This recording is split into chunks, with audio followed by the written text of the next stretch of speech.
ए वर्ष रज को आम केमती सेलिब्रेशन कलु आपण मैंने भिडियोटी कंटिन्यू कले जानीपारे। नमस्कार सांग मैंने जय जगन्नाथ। मु तो रज पर बाहर की रेडी हो देखु माँ भी एपटे पिठा मिठा आउ छेनापड़ सब काटिकी रेडी करके प्लेट रे सजाउथिले। एपटे मो नणद राणी भी पूरा रेडी हो जाइछंती आ केते सुंदर लागुचंती कमेंट करी कहबे। एपटे देखंतु मु भी रज पानठी सजई नहीं थिली आ एपटे देखंतु केक छेनापड़ भी पूरा रेडी हो जाइथिला। तापरे चलले दोली खेलिबा पई। तो प्रथमे तो रश्मि माँ एमती मु समस्ते दोली खेलु आ ये तो आमको दोली झुलैबारे पूरा व्यस्त थिले।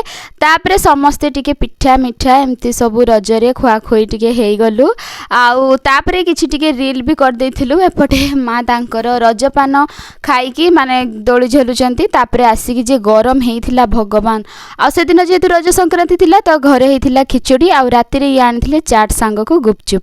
तो आमे माने खाइ देथिलु आ रजटी किछि एमती थिला ए वर्षर। तो रहउची सांग माने नमस्कार जय जगन्नाथ।